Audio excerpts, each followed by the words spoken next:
Bonjour à toutes et à tous. Je m'appelle Lucas, je suis étudiant à Sciences Po et membre du conseil étudiant. Je suis ravi de vous accueillir pour cette édition 2017 du Printemps de l'économie. Je vous invite à réagir et à poser des questions sur Twitter avec le hashtag Préco17. Et aujourd'hui, pour cette 5e conférence, on va parler du financement de l'État. État-providence, paiement des salaires des fonctionnaires, construction d'infrastructures publiques, dépenses militaires. L'État français intervient à toutes les échelles dans de nombreux secteurs, souvent stratégiques. Son action est déterminante pour la société, l'intérêt général et l'économie. Les dépenses de l'État sont financées par prélèvements obligatoires, c'est-à-dire les taxes et les impôts, ainsi que par endettement, c'est-à-dire que l'État emprunte de l'argent sur les marchés financiers en émettant des obligations. Pour autant, l'État est aujourd'hui en situation de déficit. Ses recettes ne lui permettent pas de couvrir l'ensemble de ses dépenses. Face à cette situation, l'État a été obligé, en premier lieu, d'augmenter le taux de prélèvement obligatoire, aujourd'hui à 44,5% du produit intérieur brut, provoquant un ras-le-bol fiscal au sein de la population. En second lieu, emprunter plus d'argent sur les marchés, aggravant la dette française et notamment sa charge, c'est-à-dire les intérêts que l'État rembourse chaque année. En troisième lieu, réduire drastiquement ses dépenses. Ce sont les fameuses réductions de fonctionnaires que proposent par exemple messieurs Fillon et Macron. Et enfin, lutter contre l'évasion fiscale, que ce soit en renforçant la contrainte ou aussi en mettant en place des incitations, comme par exemple les fonds communs de placement. Dans un monde globalisé, où les enjeux économiques sont devenus le premier défi de l'État, le financement public est un débat central, tant il possède des implications politiques et économiques. Économique, car le niveau de la nature de la facilité joue un rôle déterminant sur l'investissement, l'emploi et la croissance. Politique, car il est évident que l'incapacité de l'État à répondre aux attentes toujours plus grandes des citoyens en matière économique est un des ressorts de la crise politique actuelle, pas le seul, mais c'est bien un des ressorts. On attend au fond toujours plus de l'État, mais son budget, lui, n'augmente pas en proportion pour répondre à ces attentes, provoquant une crise du politique. Afin de modérer cette conférence, nous avons le plaisir d'accueillir Guillaume Guichard, journaliste économique au Figaro, en charge de la protection sociale, du budget de l'État, de la fiscalité et des finances locales. Et il sera accompagné, pour débattre de ce sujet, d'un panel composé de M. Vincent Drezé, membre du conseil scientifique d'ATTAC, Association pour la taxation des transactions financières et pour l'action citoyenne. C'est une organisation altermondialiste. Il est par ailleurs ancien secrétaire général du syndicat Solidaire Finances Publiques. C'est le syndicat de la Direction générale des finances publiques. Et il a notamment publié en 2014 Une société sans impôts, avec un point d'interrogation. Nous avons également le plaisir de recevoir M. Éric Robert, qui, après avoir obtenu un doctorat en droit fiscal international à Assas et être passé par le cabinet d'avocats TAJ, est aujourd'hui conseiller fiscal auprès de l'OCDE, l'Organisation de coopération et de développement économique, dont le siège est à Paris. Nous avons également le plaisir d'accueillir M. Jean-Marie Monnier, économiste au Centre d'économie de la Sorbonne, professeur des universités à Paris 1, ce Panthéon-Sorbonne, et qui a publié en 2013 « Parlons dette en 30 questions », dont la 2e édition sort cette année en mai. Enfin, nous aurons le plaisir d'accueillir également M. Robin Desgron, énarque, professeur de finances publiques à l'université Paris 1, et qui publie cette année, l'essentiel des finances publiques à l'heure européenne. Et je vous invite donc à réagir et à poser des questions sur le hashtag Préco17. Merci beaucoup. Pourquoi parle-t-on tellement des problèmes financiers de l'État, de problèmes de financement de l'État? C'est parce qu'il est dur notamment de baisser les dépenses, professeur Monnier. Oui. La question qui est posée, c'est quel financement pour l'État avec un point d'interrogation. Alors, cette question, elle suppose qu'il y ait des réponses alternatives. C'est-à-dire qu'il existerait peut-être des formes de financement alternatives, des solutions aux problèmes que vous avez exposés tout à l'heure, à cette crise de financement de l'État et d'un point de vue plus général à cette crise de financement des administrations publiques. Alors, évidemment, l'opinion couramment émise, pas forcément admise, mais couramment émise, est que la pression fiscale aurait atteint un niveau trop élevé, c'est ce que vous avez dit, hein, et donc qu'il y aurait une forme de saturation, ce que vous avez dit aussi tout à l'heure. Donc la question qu'il faut se poser dans ce cadre-là, et pour répondre à la question, c'est est-ce qu'il y a des marges de manœuvre, différentes façons de résoudre cette question. Alors, je me suis posé la question et je me suis dit, bon, comment on fait ? La première façon, c'est de se dire, s'il y a des prélèvements obligatoires à ce niveau-là, c'est parce qu'il y a une dépense publique qui est à un niveau élevé, 57% du PIB, c'est un niveau qui n'avait jamais été atteint. Je rappelle qu'en 1980, la dépense publique représentait 46% du PIB. On a donc gagné, en un peu plus de 20 ans, oui, plus de 30 ans même, plus de 10 points de PIB, ce qui pourrait justifier effectivement de l'augmentation des prélèvements obligatoires. Est-ce que, en baissant les dépenses publiques, on pourrait résoudre cette question ? Alors, la question, elle est simple. Quel est le contenu des dépenses publiques ? Peut-on aisément, comme cela est souvent dit, couper dans les dépenses publiques ? Alors, je vous propose une simple présentation, là. Hein. J'ai regardé qu'est-ce que représente la dépense publique pour les ménages. La dépense publique en faveur des ménages, c'est 40% du PIB. Donc on est aux 2/3 de la dépense publique totale. 40% du PIB, avec une part, vous voyez, qui est... excusez-moi, je vais essayer de remonter. Voilà. Avec une part, donc vous avez ici une approximation, si vous voulez, de ce qui serait l'ensemble des revenus des ménages dans l'économie. Revenus monétaires et revenus sous forme matérielle, sous la forme de services distribués aux ménages, l'enseignement, la culture, par exemple.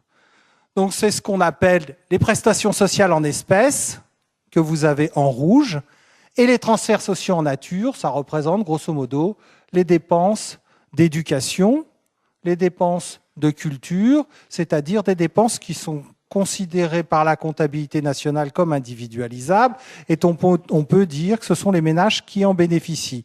La courbe en noir, vous voyez, c'est l'augmentation de la part dite socialisée, c'est-à-dire de l'ensemble des transferts publics aux ménages.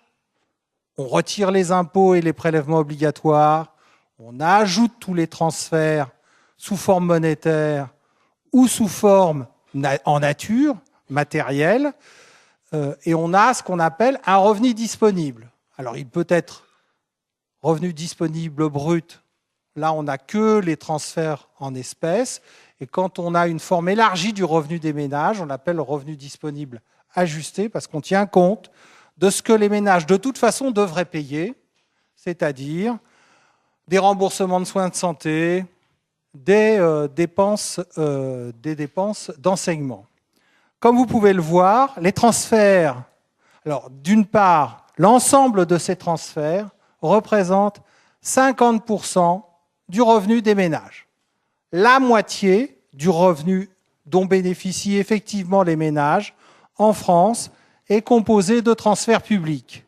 Et là-dedans, on a une part essentielle, presque les 2/3, qui est composée de revenus monétaires issus des administrations publiques.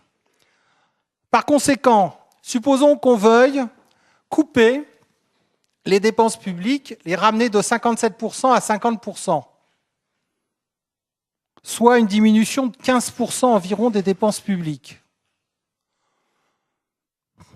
Vous voyez bien que dans ce cadre-là, on ne peut pas faire autrement que de réduire une partie des revenus effectivement distribués aux ménages. Il y a donc un problème d'évidence, consiste à dire, si on veut diminuer les prélèvements obligatoires parce que finalement ils pèsent sur l'économie, et comme les prélèvements obligatoires servent à financer des dépenses, on s'attaque aux dépenses. Donc si on veut réduire les dépenses pour cette finalité, il faut viser les revenus, une partie des revenus des ménages qu'il faut amputer, ce qui est difficile à effectuer, on le sait bien, ces dernières années.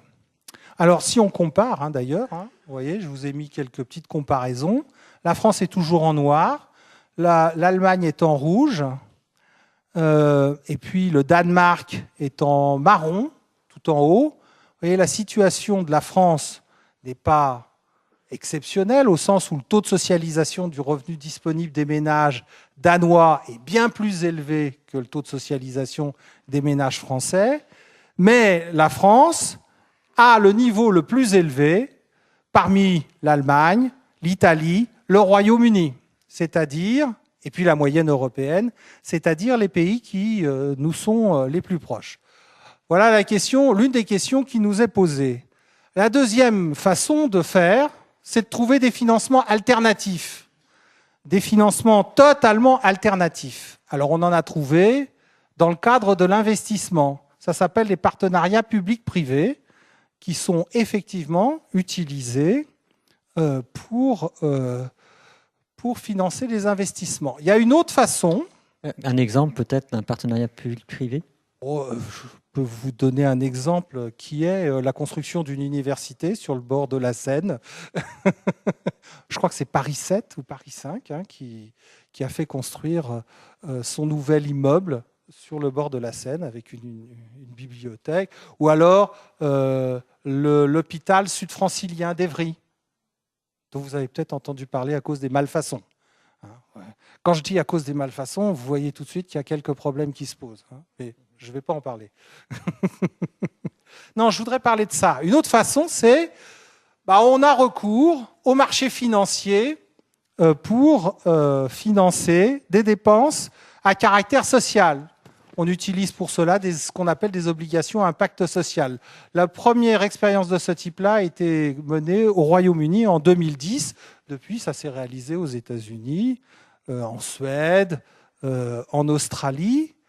Ça suppose 3 intervenants, un financeur, qui est en général un fonds de financement éthique, une association ou une entreprise de type social, et puis l'État, bien évidemment. Voilà, ça donne cette relation. Par contrat, l'État confie à une ONG la réalisation d'une mission. Cette mission est financée par un investisseur.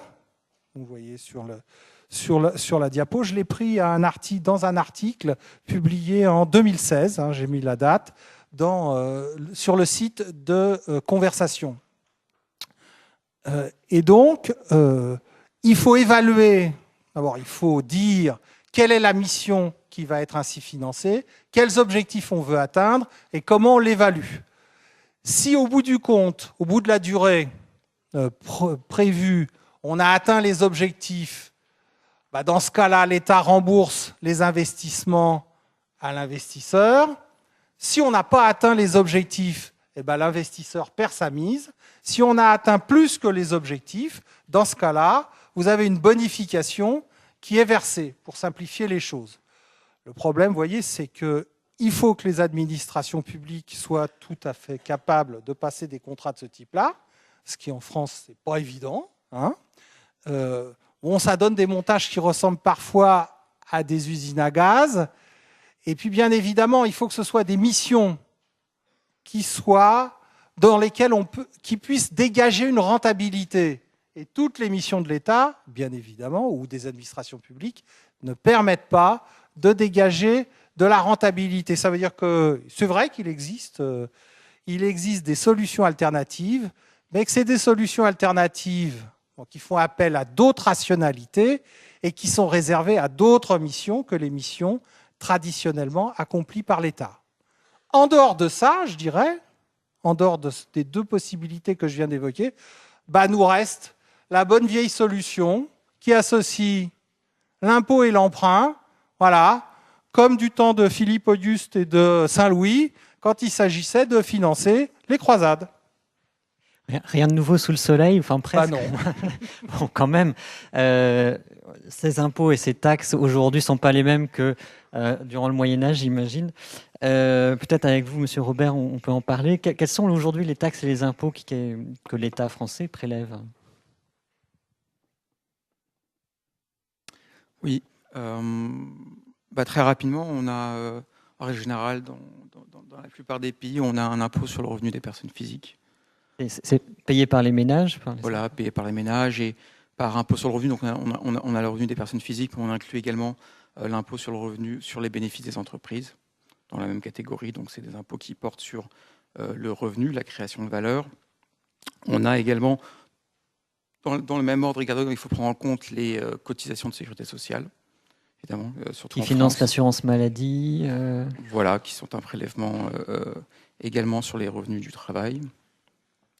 On a évidemment les droits sur les impôts sur la consommation, en l'occurrence la TVA en France, mais également d'autres droits indirects.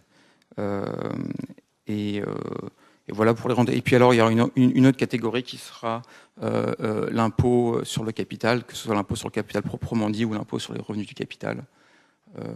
Par exemple, sur ce que rapporte une action en bourse. Par exemple, ça c'est un revenu du capital, effectivement. Alors pour ne pas vous lancer des chiffres et vous noyer sous des chiffres qui ne seraient pas forcément parlants, je voulais plutôt concentrer mon propos. Alors ici, je parlerai peut-être du volet recettes du budget de l'État plutôt que le volet dépenses. Et concernant le volet recettes, évoquer une étude qui a été faite récemment, qui est assez intéressante. C'est un rapport qui date de 2007 et qui vise à étudier la conception, la mise en œuvre d'un système fiscal qui permet d'encourager une croissance inclusive. Alors qu'est-ce qu'on entend par croissance inclusive?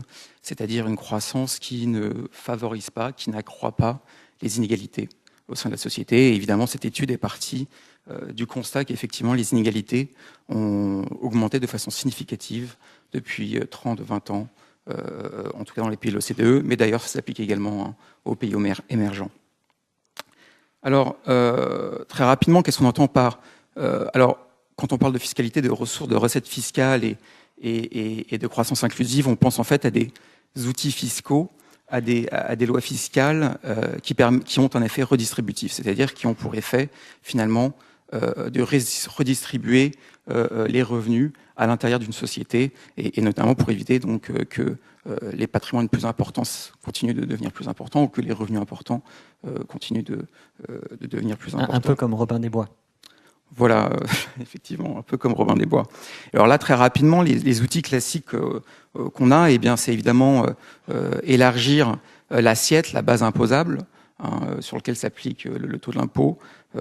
Il y a également, je pense que tout le monde pensera à la progressivité des taux, c'est-à-dire que selon le niveau de revenu que l'on perçoit, le taux applicable n'est pas le même. Donc si on a un revenu faible, on n'est peut-être pas imposable.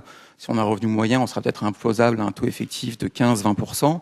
Et puis, si on a un revenu très important, il y a même certains pays où il paraît qu'il y a un taux de 75%, je crois, sur une dernière tranche, pour véritablement être extrêmement progressif. Il y a également des outils fiscaux de redistribution indirecte. Qu'est-ce qu'on entend par redistribution indirecte? C'est-à-dire que c'est pas un effet redistributif direct sur le revenu disponible du contribuable, mais c'est un effet indirect parce que, par exemple, il y a des outils fiscaux qui permettent d'encourager l'investissement dans ce qu'on appelle le capital humain, c'est-à-dire l'investissement dans la formation, dans l'amélioration des compétences. Et finalement, améliorer la compétence, notamment de certaines classes sociales, permet de lutter contre les inégalités, in fine. Comment ça fonctionne? L'impôt qui finance la formation? Par exemple, en créant, alors c'est assez technique, des déductions fiscales pour les dépenses en matière donc, de formation, etc., professionnelle. Si on se forme, on paye moins d'impôts. Voilà. Et puis ça peut se traduire aussi bien au niveau du particulier que de l'employeur. Ensuite, alors qu'est-ce qui est assez novateur en fait avec cette étude, c'est que une des conclusions, c'est de dire que finalement un système fiscal véritablement redistributif, pour être efficace, se doit de respecter une certaine équité horizontale. Alors, qu'est-ce qu'on entend par équité horizontale? Ça signifie que la progressivité, que l'on décrit traditionnellement comme s'appliquant à un impôt particulier, parce qu'on pense typiquement à la progressivité de l'impôt sur le revenu, qui s'implique d'ailleurs principalement au salaire. Cette progressivité, en fait, ne doit pas tant s'appliquer au niveau d'un impôt particulier, mais doit s'appliquer au niveau du système, c'est-à-dire de la structure globale des prélèvements obligatoires. Qu'est-ce que cela signifie concrètement?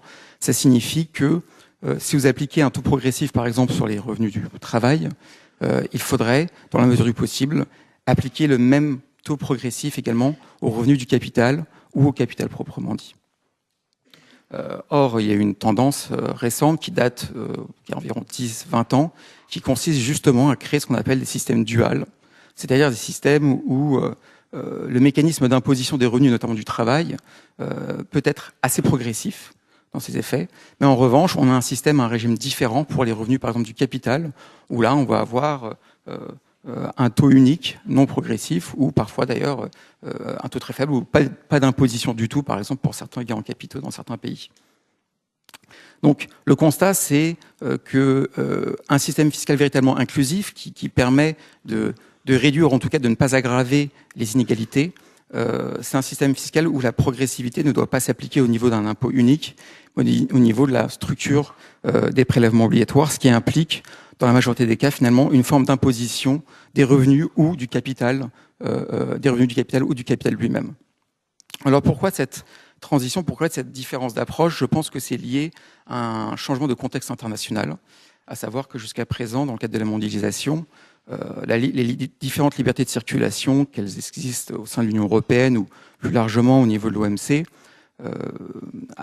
permettaient une certaine libre circulation, notamment des capitaux, qui empêchait finalement l'imposition du capital au niveau de chaque État, parce que imposition du capital ou des revenus du capital impliquait nécessairement fuite des capitaux.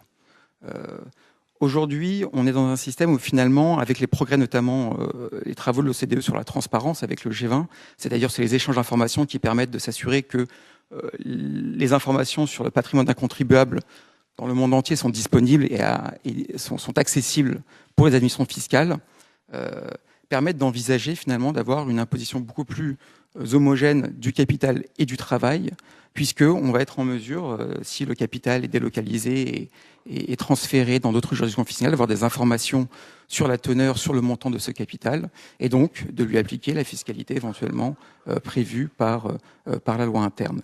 Donc de ce point de vue-là, je pense qu'il y a potentiellement un changement de paradigme, et on n'en est qu'au début, qui potentiellement pourra se traduire dans un avenir très proche, donc par une fiscalisation des revenus du patrimoine beaucoup plus importante que ce qu'on a pu constater depuis 10-20 ans. Alors, fiscalisation beaucoup plus importante, en même temps, souvent les contribuables se plaignent de payer trop d'impôts. Est-ce que l'État a encore Français en l'occurrence, a encore des marges de manœuvre pour augmenter les impôts, Monsieur Decroux? Ou est-ce qu'on est au taquet Bonsoir. Au taquet, je ne sais pas. Un point d'histoire, parce que je m'appelle Robin, vous parliez de Robin des Bois, et qu'on a évoqué le Moyen-Âge, pour refroidir un peu notre actualité. Simplement vous dire qu'en fait, au Moyen-Âge, les recettes de l'État, les recettes du roi, c'était les recettes ordinaires et les recettes extraordinaires. Les recettes ordinaires de la royauté, en fait, c'était l'exploitation des produits du domaine. Une des grandes recettes d'Ancien Régime, en fait, c'était l'exploitation des forêts royales. Les recettes extraordinaires, liées à l'impôt, étaient marginales dans l'équilibre des finances royales. Alors, ce qu'on a changé avec la Révolution, et encore plus aujourd'hui, c'est qu'on a inversé l'ordre des facteurs. Aujourd'hui, on a toujours des recettes dites ordinaires. C'est les produits non fiscaux de l'État. Ça a été oublié, en fait. Il n'y a pas que la dette et l'impôt. Il y a des recettes qui sont des recettes dites ordinaires, qui sont liées à l'exploitation du patrimoine de l'État. Le plus concret, c'est par exemple que l'État est un actionnaire et qui touche des dividendes des entreprises publiques auxquelles il participe. Ça touche à peu près 20 milliards d'euros. C'est pas totalement négligeable. Enfin, le gros de la masse, c'est quand même l'impôt et la dette. Alors, je vais prendre avec la ZAPET quelques éléments pour poser le problème. Alors déjà, puisqu'on a un public beaucoup, je crois, formé de lycéens en spécialité ES, Quelques fondements théoriques très vite. Il y a une courbe qui permet de styliser la difficulté de la gestion de l'impôt, du taux optimum de prélèvement obligatoire, ce qu'on appelle la courbe de Laffer. Arthur Laffer, qui est un économiste américain, qui a stylisé, qui a rendu compte de ce phénomène qu'on caractérise souvent par trop l'impôt tue l'impôt. Cette courbe, elle représente finalement, en abscisse, le taux d'imposition qui va croissant et puis le revenu fiscal. Et on s'aperçoit qu'il y a un optimum à un moment donné. Il y a un taux normal qui pèse pas trop sur les agents économiques ou sur les ménages. Puis après, il y a une rupture et le taux devient dissuasif. C'est le taux qui appelle des fraudes fiscales, des exils fiscaux, des délocalisations. La réalité, c'est qu'on ne sait pas très bien comment calculer l'optimum. L'optimum reste flou. Alors on a l'impression que c'est autour de 50%, mais en fait on n'en sait rien. Le fait est que cette courbe représente, c'est une courbe à avoir en tête, le dilemme dans lequel se situe l'État aujourd'hui dans trop d'impôts tue l'impôt. À tout seigneur, tout honneur, c'est Jean-Baptiste C. qui est en fait à l'origine intellectuelle de cette courbe, fameux économiste français du 19e, qui en fait avait théorisé de façon plus littéraire ces choses-là en disant que à trop exagérer l'impôt, on en finit par détruire la base. C'est-à-dire qu'on tue la base de l'impôt quand le taux augmente trop. Et la question, c'est est-ce qu'on n'est pas trop loin de ce taux, de bascule entre un effet négatif de l'impôt et un effet positif de financement des biens communs? Je ne vais pas répondre directement à cette question, je vais vous donner des éléments un peu de réflexion. Cette courbe représente l'évolution des taux de prélèvement obligatoire en France, c'est-à-dire l'ensemble des impôts et assimilés, y compris cotisations sociales. En France, c'est très important, parce qu'on a un modèle social qui est financé par des cotisations, qui ne sont pas des impôts, mais qui relèvent des prélèvements obligatoires. Et on voit que, depuis un certain nombre d'années, on a augmenté très sensiblement ce taux de prélèvement obligatoire. Et aujourd'hui, dernières estimations 2016, on est à 44,7% de taux d'impôt, de taux de prélèvement obligatoire. Dans d'autres pays, il y a aussi une augmentation. Mais là, on sent depuis quelques années, on est sur un palier, on a du mal à passer au-delà parce que on sent qu'on est dans un moment un peu sensible d'acceptation de l'impôt. On peut relativiser ce point à ce qui se passe avec nos partenaires européens, comme faisait Jean-Marie Monnier tout à l'heure. Ce graphe pour vous dire que la France, à l'extrême gauche pour moi, à l'extrême droite pour vous, non, à gauche aussi, est en tête des taux de prélèvement obligatoires en Europe. C'est le leader européen des taux de prélèvement obligatoires. Il y a toujours un top 3 entre le Danemark, la Finlande, la France. C'est la France, là, pour l'instant, qui gagne. Donc, on est relativement élevé et par rapport à nos partenaires, on est les plus élevés. C'est des éléments qui font réfléchir. Bon, ça, c'est les prélèvements, on y reviendra. Et puis, par ailleurs, on a un autre levier de financement qui avait été évoqué. Il y a l'impôt, très bien. Il y a la dette. Et la dette, on est peut-être pas au taquet, mais en tout cas, on a pris des engagements européens pour dire que la référence, c'est 60% du PIB, que du fait de la crise, dont on voit très bien l'effet de 2008, il y a eu une explosion du déficit et donc une explosion de la dette, et qu'aujourd'hui, en France, on est quasiment à 100% du PIB. Donc, on sent qu'on est sur un terrain fiscal, un peu limite, avec déjà des comportements de fraude qui se développent, d'exils fiscaux qui se développent. Au niveau de la dette, on a des engagements qui nous disent qu'on est déjà dans la ligne rouge. L'ajustement, je reviens sur ce que disait Jean-Marie Monnier, l'ajustement, il peut difficilement se faire autrement que par la dépense. Et d'ailleurs, un des signaux par le fait qu'on est à ce moment un peu de rupture dans notre gestion des finances publiques, c'est les débats électoraux. C'est intéressant, vous faites l'effort d'être là alors que bientôt le débat télévisé de la présidentielle commence. Beaucoup de candidats disent et font assaut d'économie. Et ceux qui font pas assaut d'économie font assaut, et si on renégociait la dette bruxelloise. Le fait est qu'on sent bien qu'on est dans cette tension-là. Et je pense qu'on est à un point de rupture. Et moi, mon avis, c'est que maintenant, il faut attaquer la question de la dépense. Voilà. Donc, c'est un avis d'ailleurs qui est partagé par ailleurs par la Cour des comptes depuis des années et qui est partagé assez largement aujourd'hui, qui pratiquement fait consensus. Il faut taper dans la dépense. Après, la question, c'est comment. Et là, c'est un autre débat. Alors, je voulais juste attirer l'attention sur vous dans ces propos liminaires sur l'arbitrage, fiscalité, dette, dépenses, recettes. Et attirer votre attention aussi sur un élément de débat public important en ce moment, c'est la fiscalité locale. Parce que l'État, il a les manettes pour contrôler l'impôt d'État. L'impôt sur les sociétés, la TVA, l'impôt sur les revenus. Par contre, il a assez peu de manettes pour neutraliser, pour maîtriser les impôts locaux. Et en ce moment, on est dans un moment un peu compliqué où, bien qu'au niveau central, on nous dise que on limite la pression fiscale. Depuis 2015, l'État n'a pas augmenté la pression fiscale. C'est la pause fiscale. C'est la pause fiscale, mais pas partout. Au niveau local, vous avez des collectivités qui continuent d'augmenter les impôts, et en particulier les impôts ménages et notamment la taxe d'habitation. Et on renvoie là à une problématique de campagne, de savoir prise en charge par l'État, partiellement en tout cas, de la taxe d'habitation. Ça renvoie à une difficulté qu'a l'État de contrôler l'imposition locale, qui est sans doute un des vrais enjeux cachés de cette présidentielle, en particulier pour les ménages qui vivent dans les France périphériques, dans la France des petites villes, pour qui la taxe d'habitation, les taxes foncières, représentent un poste lourd de dépenses. Et alors justement, comment se fait-il, comment on explique qu'à un certain niveau, finalement, les ménages, les entreprises aussi d'ailleurs, expriment un certain ras-le-bol fiscal. C'était l'expression à la mode de l'été 2014, ou 2014 il me semble. Peut-être Vincent Drezet, est-ce que vous nous expliquez, vous travaillez, vous travaillerez, comme on dit, aux impôts. Oui, bonsoir à tous et bravo pour vous d'assister à un débat sur la fiscalité un soir, c'est tout à fait notable. Il faudrait repartir un peu en arrière. Robin Degron a fait une référence à l'histoire en citant 1789, qui était déjà une crise majeure du consentement à l'impôt. On peut le rappeler pour mémoire, le tiers-État ne pouvait pas supporter que le clergé et la noblesse ne payaient pas. Je schématise, mais ça a été une des raisons pour laquelle il y a eu, notamment en août 1789, une déclaration des droits de l'homme et du citoyen, et dans laquelle, dans l'article 13, il y avait un principe fort, qui a toujours valeur constitutionnelle aujourd'hui, qu'il fallait qu'il y ait une répartition équitable, notamment de la charge fiscale pour faire face aux dépenses publiques. Le parallèle est évidemment un peu rapide avec aujourd'hui, mais ce qui est intéressant, c'est de noter l'évolution en tendance de la dégradation de ce qu'on appelle le consentement à l'impôt, qui est une notion très forte, notamment formalisée dans la déclaration de 1789. Quand on regarde la première moitié des années 2000, j'ai regardé les différentes études d'opinion. Alors on peut dire ce qu'on veut sur les sondages électoraux, mais il y a parfois des tendances lourdes dans certaines études d'opinion qui sont assez intéressantes. Jusqu'en 2007-2008, comme par hasard à peu près jusqu'au moment de la crise, il y avait une majorité notable de personnes qui étaient prêtes à payer un peu plus d'impôts à partir du moment où ils avaient un peu plus de services publics. Ce qui nous renvoie directement à la notion de contrepartie de l'impôt, que Jean-Marie tout à l'heure a notamment illustré par le biais des transferts, ce qui est évidemment quelque chose d'absolument central. On ne paye pas pour rien. On paye parce qu'il y a un système éducatif, un système de santé, et j'en passe. Et sur la fin des années 2000, on a un rapprochement des tendances, c'est-à-dire qu'on a à peu près à part égale des personnes qui seraient toujours prêtes à payer un peu plus d'impôts pour avoir un peu plus de services publics, et à peu près, donc on est à 45-45 si on extrait ceux qui ne savent pas à quoi penser.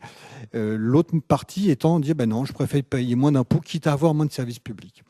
Quand on creuse un peu les raisons de ce qu'on a appelé le ras-le-bol fiscal, qui est en réalité un ras-le-bol global, qui a une dimension fiscale, c'est objectivement vrai, mais qui est un ras-le-bol entre guillemets global, il y a plusieurs raisons. Il y a déjà le fait que la population subit une crise par le chômage, la précarité, puis c'est aussi un climat anxiogène, une crise dont elle ne se sent globalement pas responsable.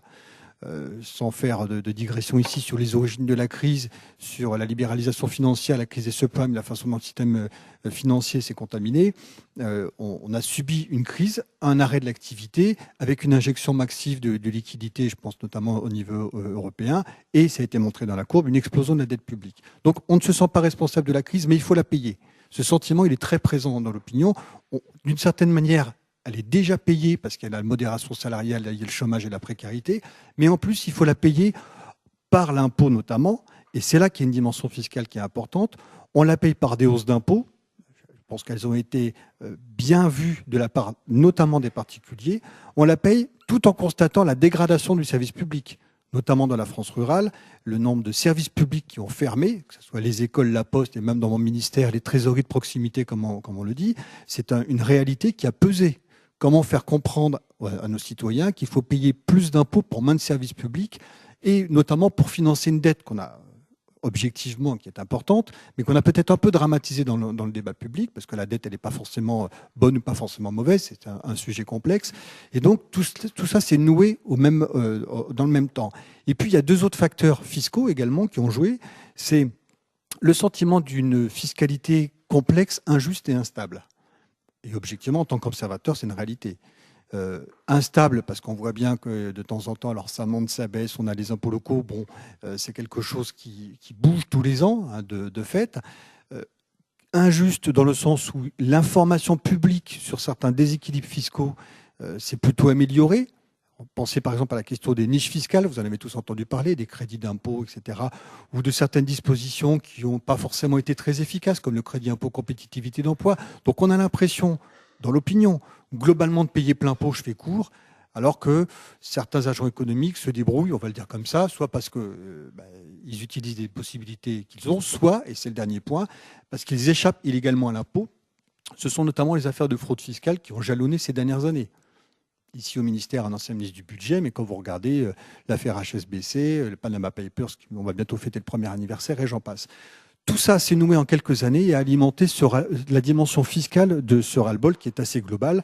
Et donc, aujourd'hui, on le voit bien, cette dégradation du consentement à l'impôt, mes collègues dans les services, ils le voient par des protestations des contribuables, par des remarques également, par des comportements, et puis des vraies difficultés financières, objectivement. Et donc, quand ces différents sujets se nouent, eh bien, on a un risque majeur sur le consentement à l'impôt, qui est, dans une démocratie, un pilier essentiel. Alors, comment on fait ? En deux mots, deux sujets, c'est déjà faire de la pédagogie citoyenne, c'est-à-dire expliquer à quoi sert l'impôt. Même quand il est injuste, il est utile. L'impôt, au fond, ce sont deux questions. Quel niveau de recette il nous faut pour financer l'action publique, ce qui suppose en préalable de déterminer ce que doit être l'action publique. J'entends l'action publique au sens large. C'est le niveau de la protection sociale, c'est le niveau de l'action de l'État, des collectivités locales, y compris il y aura un enjeu européen. Et puis ensuite, qui paye ? Voilà, qui paye ? Les entreprises, les particuliers, les riches, les pauvres, enfin un peu tout le monde, bien sûr. Et là, on rentre dans la technique fiscale où on fait appel aux notions d'impôts directs, progressifs, aux impôts indirects, aux impôts locaux, aux impôts d'État, à ce qui va au niveau de l'Union européenne. Si on avait, avant de s'écharper sur les mesures, et la période malheureusement n'est peut-être pas propice à ça, si on avait au moins cette démarche-là, on pourrait au moins collectivement savoir de quoi on parle et puis un peu éclairer les choix des citoyens. Et puis certains diraient « je veux moins d'État, moins de protection sociale, donc logiquement je veux moins d'impôts ». D'autres diraient « ben non, moi je veux le même niveau de protection sociale et donc je consens à payer un niveau de prélèvement relativement élevé ». Mais élevé pourquoi ? Je le dis, ça permet peut-être d'alimenter le débat ensuite, le niveau de prélèvement obligatoire, plus de la moitié, c'est la sécurité sociale qui n'a jamais été vraiment remise en cause, pour le coup, dans le cœur des Français, même si on a un ras-le-bol fiscal. Il y a un attachement au système de retraite, système d'assurance maladie, au système d'indemnisation chômage, et j'en parle. Il y a même aujourd'hui, du fait notamment des éléments démographiques, qui sont un des facteurs aussi de l'évolution des prélèvements obligatoires, parce qu'heureusement, on a des jeunes, mais il faut les scolariser, et on a aujourd'hui des infrastructures bien plus performantes, par exemple qu'en Allemagne, en tout cas publiques, mais on a aussi des personnes âgées, et se pose la question de l'indépendance. Vous voyez bien que tout ça, c'est une question de besoin, et je terminerai simplement en disant que la plupart des sociétés occidentales consacrent peu ou prou la moitié de leur richesse à payer ce qu'en France est payé par les prélèvements obligatoires. Simplement, pour certains, ça relève de mécanismes privés, là où c'est plutôt public en France. Merci. Alors, justement, on parle d'impôts. On va parler un tout petit peu technique. On paye chacun la TVA en achetant des bouteilles d'eau ou des barres chocolatées ou autre chose, mais on paye aussi des impôts sur le revenu si on est salarié. Alors, qu'est-ce que ça représente tout ça, la TVA, l'impôt sur le revenu, l'ISF, par exemple, sur la fortune Peut-être, Monsieur Degron, est-ce que vous pouvez nous parler un peu des grandes masses de l'impôt ? Dégoté. Dans les grandes masses de l'impôt, des impôts d'État. La première ressource de l'État, c'est la TVA. Donc on est à peu près au PLF 2017 sur un revenu net de TVA d'environ 140 milliards d'euros. C'est la première ressource de l'État. Ensuite, assez loin derrière, vient l'impôt sur les revenus, qui a beaucoup augmenté ces dernières années, sans forcément se mettre sur telle ou telle mandature. Sur les 2 dernières mandatures, il a globalement augmenté, et on avoisine à peu près l'ordre de grandeur, de mémoire, on est à peu près de 70 milliards d'euros d'impôts sur le revenu. Ce qui a beaucoup diminué, c'était dit dans la table ronde précédente, c'est l'impôt sur les sociétés, dont le produit a beaucoup diminué, et aujourd'hui on est autour environ de 30 milliards d'impôts sur l'impôt sur les sociétés. Puis ensuite, vous avez des petites choses, la TICPE par exemple, la taxe intérieure sur la consommation des produits énergétiques, ça pèse environ... c'est sur l'essence et plus généralement les produits énergétiques. C'est plus la TIPP, la taxe intérieure sur les produits pétroliers, c'est les produits énergétiques qui ne sont pas que l'essence. Voilà, ça c'est les grandes masses de l'impôt d'État. Attention, je reviens là-dessus, excusez-moi, je t'en rappelle, on parle de l'État. En fait, dans notre table ronde, implicitement, on parle de l'État et des collectivités territoriales, et on sent bien que sur les bords, il y a la question de la sécurité sociale, qui n'est pas l'État, parce qu'en France, on a fait le choix d'un régime de protection sociale paritaire, fondé sur un système géré par des représentants des employeurs et des salariés, donc qui est financé pour l'essentiel par des cotisations sociales et aussi pour une part non négligeable, mais encore secondaire par la contribution sociale généralisée.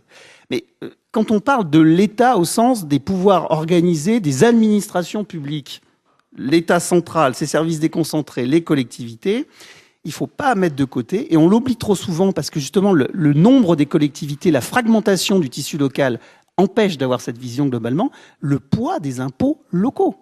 Et le poids des impôts locaux, il n'est pas négligeable du tout. La taxe d'habitation, c'est 20 milliards d'euros. La taxe foncière bâtie non bâtie, c'est 30 milliards d'euros.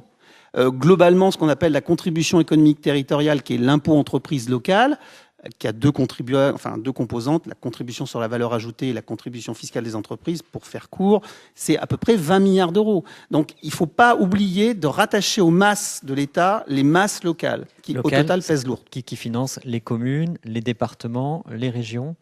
Qui financent la sphère locale, les communes et les intercommunalités, dont on parle peu, mais en réalité, c'est votre quotidien, parce que l'intercommunalité, c'est celle qui prend en charge vos transports, la gestion des déchets. En fait, c'est la commune de proximité, mais dans un spectre élargi. Les départements, alors les départements, ils ont une particularité, les départements partagés avec les régions, mais les départements surtout, pour financer les compétences très lourdes transférées par l'État aux départements en matière d'aide et d'action sociale. Par exemple, le financement du RSA. Eh ben oui, pour financer le RSA, compte tenu de la masse des chômeurs de longue durée, l'APA, l'allocation pour les personnes âgées, l'allocation pour la dépendance, et puis l'APE, l'association pour l'aide pour l'enfance également. Donc les départements sont en fait les premiers opérateurs de l'aide sociale en France. Les départements ont non seulement des ressources qui viennent des impositions locales, type taxe d'habitation, et un bout de CVAE, de CET, mais ils ont aussi de la fiscalité transférée. Ça complique un peu le système, mais il faut aller un moment dans cette complexité-là. C'est que entre l'État et les collectivités, l'État il donne des dotations, mais il donne aussi des bouts d'impôts. Et les bouts d'impôts que l'État a donnés, ils sont pas négligeables. C'est une fraction de la TICPE, notamment pour les régions. C'est une grosse part de ce qu'on appelle la taxe sur les conventions d'assurance pour les départements, et c'est les droits de mutation à titre onéreux. Ça, faut expliquer. C'est très simple. Et ça a été également évoqué dans la table ronde précédente, qui avait beaucoup de connexions finalement avec celle-ci. C'est que quand vous achetez une maison, vous payez ce qu'on appelle des frais de notaire. C'est pas vraiment des frais de notaire. Le notaire prend sa part. Mais l'essentiel de ces droits de mutation, c'est en fait des impôts qui vont aller à titre principal au département et à titre secondaire aussi aux communes. Mais d'abord au département. Concrètement, pour gérer l'augmentation des dépenses sociales, le gouvernement a donné la possibilité aux départements de monter le taux de leur DMTO, le taux de prise qu'ils ont sur les transactions immobilières, à 4,5% de la transaction. Tous les départements français sont au taquet. Ce qui génère un biais économique non négligeable et ce qui est un frein à la mobilité des gens. C'est que quand vous achetez une maison, en général, vous payez le prix de la maison plus les droits de mutation. Et celui qui vient derrière, il va repayer, et en tout cas, il veut mettre dans son prix de vente les droits de mutation. Donc ça fait partie aussi des rigidités du marché immobilier français, ce poids des DMTO spécifiques pour le financement de l'aide sociale des départements. Alors ça, c'est un bout du spectre, on va dire, des impôts et des taxes, c'est-à-dire ce qui est très local. Et puis, à l'autre bout, on va dire presque géographique, on doit taxer aussi les multinationales. La question qui se pose aujourd'hui, c'est est-ce que l'impôt sur les sociétés, notamment, qui est perçu par l'État français pour les sociétés qui agissent en France, est-ce qu'il est encore adapté alors qu'on a des Facebook, des Google, qui ont des activités internationales et qui ne connaissent pas de frontières, en fait? Oui, je vais essayer de répondre en expliquant une chose, si vous voulez bien, c'est comment s'est formé le système fiscal français. Il s'est formé par sédimentation. Vous voyez, le système fiscal, il faut le voir presque comme un organisme vivant. C'est-à-dire quelque chose de mouvement qui évolue pas très vite, mais qui évolue quand même. Et sa formation, on peut dire, c'est des couches d'intervention publique successives qui se sont sédimentées les unes sur les autres, et cela depuis, grosso modo, on va dire 1789, quoi, un peu après, quoi, lors de la première réforme, des premiers impôts mis en place par la République. Alors, voilà, alors, qu'est-ce que ça donne? Ça donne, si on s'arrête, vous voyez, avant la crise, à la fin des années 70, on peut dire qu'on a trois couches de prélèvement.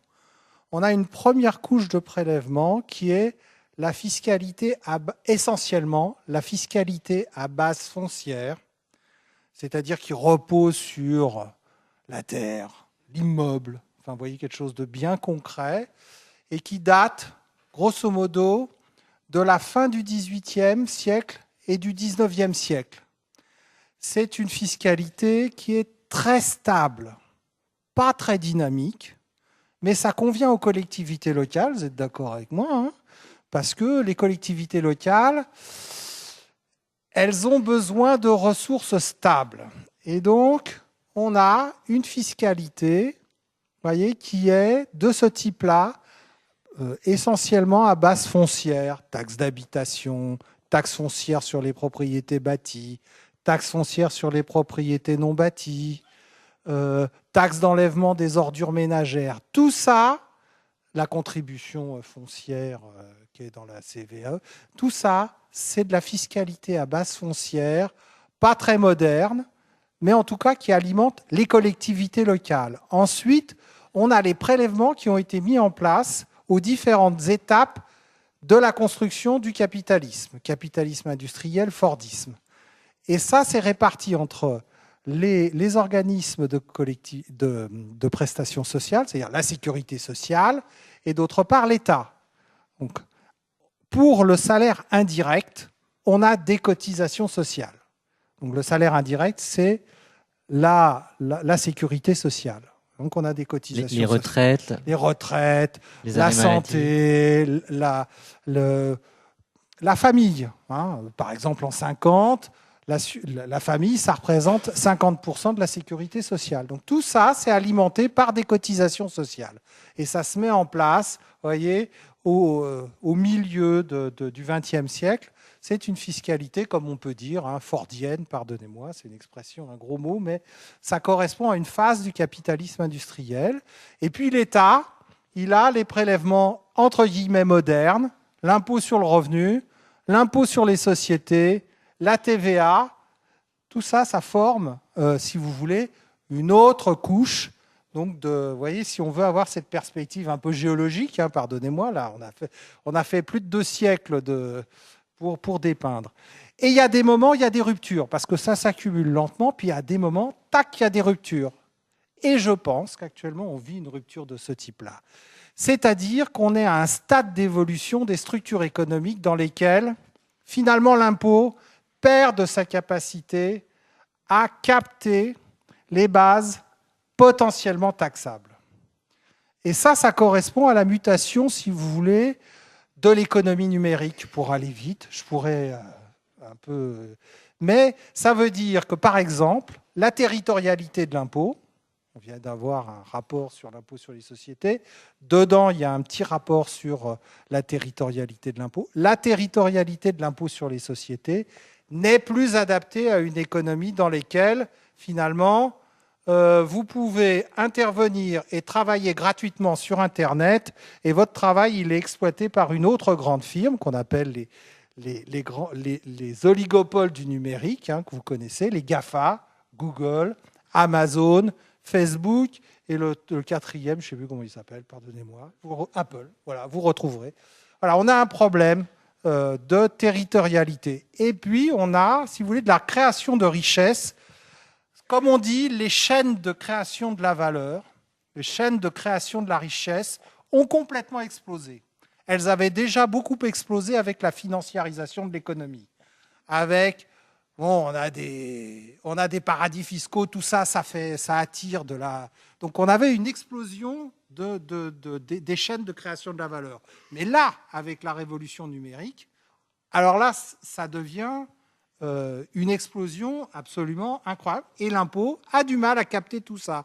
Ce qui donne des activités qui sont soit pas taxées, soit sous-fiscalisées, et ce qui donne d'autres problèmes d'adaptation de notre système fiscal, par exemple les problèmes de territorialité. Donc je pense que on a, en quelque sorte, à repenser notre système fiscal et qu'actuellement, une part des recettes de fiscalité qu'on devrait potentiellement pouvoir engranger, elles s'échappent complètement, elles partent, elles vont ailleurs. Hein.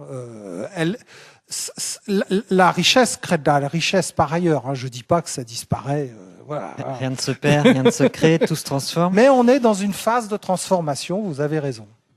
Alors c'est intéressant parce qu'on a justement M. Robin qui travaille à l'OCDE et justement l'OCDE travaille beaucoup sur ces questions de territorialité de l'impôt, c'est-à-dire que une entreprise puisse pas faire partir ses profits de France alors qu'elle réalise, elle produit de la valeur entre guillemets, elle produit de la valeur, elle vend des services en France et puis après parce que il y a moins d'impôts en Irlande par exemple, elle va transporter cette valeur en Irlande pour payer ses impôts en Irlande parce que c'est moins élevé qu'en France. Comment on fait? Quelles sont les réflexions à l'heure actuelle pour justement adapter l'impôt à ces nouveaux schémas internationaux? Enfin, nouveaux, pas si nouveaux. Oui, effectivement, c'est vrai que l'OCDE, sur mandat du G20, était amené à travailler et continue à travailler sur toutes ces questions parce qu'il y a, je pense, un sentiment partagé à travers le monde que le système fiscal n'est plus très adapté effectivement à l'évolution de l'économie. Les indicateurs qui ont permis d'arriver à cette conclusion, c'était d'abord le développement phénoménal de l'évasion fiscale, notamment des entreprises, pas seulement, mais notamment des entreprises. Et par quoi ça se traduit? Alors, évasion fiscale, je vais pas entendre des termes trop techniques, mais il ne s'agit pas forcément de fraude fiscale, c'est-à-dire il ne s'agit pas forcément d'un délit de violation de la loi fiscale, mais il s'agit tout simplement d'une situation mondiale où des entreprises sont encouragées à mettre en œuvre des structures, des contrats, des mécanismes légaux qui leur permettent justement légalement de localiser leurs profits, leur base taxable, ce qui sert de base au taux de l'impôt sur les sociétés notamment, dans des juridictions fiscales privilégiées, c'est-à-dire dans des paradis fiscaux, si on veut utiliser un terme familier. Et cette pratique s'est énormément développée au cours des dernières décennies. Et donc, les États sont arrivés à se tomber d'accord sur l'idée qu'il fallait effectivement essayer d'y mettre un terme. Alors là, après, il y a la question de savoir, une fois que le diagnostic a été fait, il y a la question du médicament, des solutions. Là, c'est un petit peu plus compliqué. Il y a un début de solution qui a été apporté par les travaux de l'OCDE, justement, qui ont été récemment approuvés par le G20, c'est-à-dire, c'est un ensemble de mesures, ça s'appelle le projet BEPS. C'est un ensemble de mesures qui vise justement à permettre aux États, c'est des outils qui sont mis à la disposition des États pour mettre un terme aux pratiques fiscales les plus agressives des entreprises.